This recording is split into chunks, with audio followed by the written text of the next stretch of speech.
Texas held its primary elections last night. Believe it or not, the midterm elections are now a mere 8 months from now. Democrats are looking to make gains everywhere, and they may. But long term, the state of Texas is their top priority, and it's easy to see why. Texas is a huge state. It's the biggest state that votes Republican. If Texas goes blue, goes Democrat, it's over.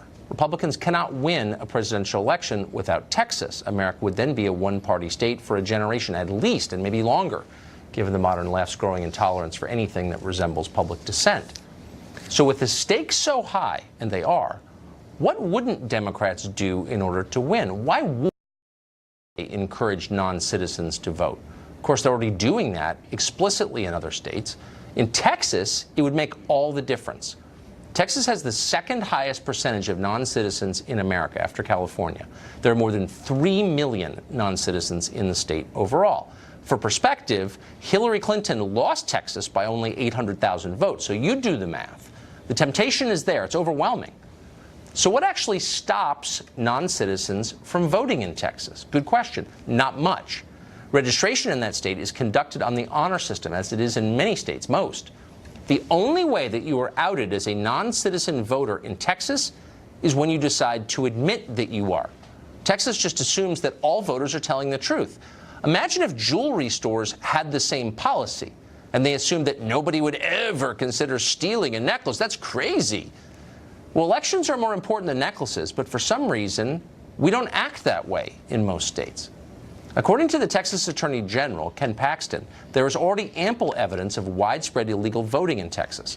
The state just investigated 4 of its 254 counties and 165 unlawfully registered non-citizens who'd been removed from the voter rolls. Those non-citizens had cast more than 100 illegal votes before they were caught, which kind of makes you wonder what's happening in the state's other 250 counties. We don't know. We can guess. As you even mentioned the possibility of illegal voting, and the left pretends, well, that's not real. It's not even possible. Of course, they know better because, again, it's happening. They're lying because voter fraud benefits them. This is what foreign interference actually looks like in an election. Democrats are openly pushing it. When they aren't making it easier for illegal immigrants to register to vote, they are fighting efforts to identify fraudulent voters. Then they're demanding outright amnesty would make the whole scheme legal if it passed. Republicans are helping them with that for some reason. A brand new election foreign country. That's what they want. Vladimir Putin was never that ambitious, by the way. J. Christian Adams is president and general counsel of the Public Interest Legal Foundation. His organization has been trying to obtain voter roll information from 2 of the largest counties in Texas in an effort to expose illegal registrations. He joins us tonight. Christian, thanks for coming on. Hey, Tucker. So when you hear people say this doesn't happen, I mean, there's so many questions. We know what happens. The real question is, why aren't states, why isn't Texas specifically doing anything to prevent non-citizens from registering? Well, there's a lot of reasons. Sometimes the left gets involved in litigation. They try to stop us from doing anything. There's a trial taking place in Kansas right now because Kansas tried to do something.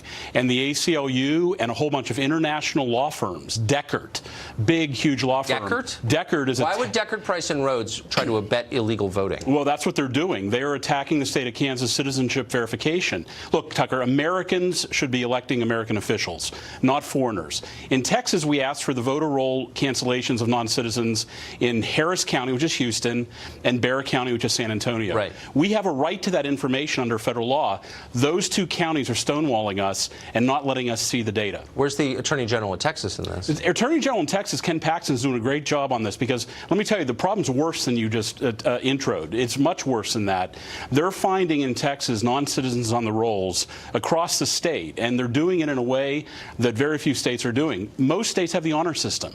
You check a box, you say you're a citizen, you're on the rolls, period. No further investigation. I don't understand. We've spent the last 2 years embroiled in a scandal that has basically stopped normal work in Washington, and it surrounds the idea of foreign interference in American elections. Here you have actual documented evidence that foreign citizens are affecting election outcomes. They're voting, the most sacred thing citizens do. And the left says, yeah, we want more of that. How does that work? Well, because they like it. That's why it works, is because they enjoy how foreigners are voting. And so they hide the ball, they lie, they don't tell the truth about the extent of the problem. They try to prevent us from figuring out how bad the problem really is. And so that's what the left... That is so cynical. It's hard to believe. As cynical as I am, it's hard to believe that that's actually happening, but it is. So, but my question is, Illinois is a Democratic state. It's got a fake Republican governor, but Texas has a real Republican governor. It's overwhelmingly Republican. For now, that'll change soon if they don't get this under control. So why doesn't the legislature pass a law saying you have to show that you're a citizen before you register? Well, they may well do that in Texas. It's called documentary proof of citizenship. That's what Kansas did. That's why Deckard is suing Kansas along with the ACLU. Anybody who tries to do something about this, whether it's my organization, we have a case in Starr County, the ACRU, where we're getting non-citizen records in this tiny little border county. Anybody who tries to do something about this is attacked by the left, by big money. But on what ground? I mean, look, I know that the truth is they want voter fraud because it gives them power and that's all they care about. I get that. But what's the pretext? Like, what's their excuse for preventing citizenship verification? Same one that the Oakland mayor said. It's racist. If you attempt to verify citizenship, you're discriminating against Hispanics. That's in the pleadings in the ACLU. Really? Because guess whose vote gets diluted by this? African Americans who've been here for hundreds of years, and if anybody, they have a right to representation, and their vote is becoming irrelevant because of this. Does the Congressional Black Caucus ever speak up about this? No, and that's what's happening in Los Angeles City Council, as a matter of fact. Because of non-citizens being counted in Los Angeles, African Americans do not have as many seats because of non-citizen Hispanics being counted in Los Angeles. I hope someone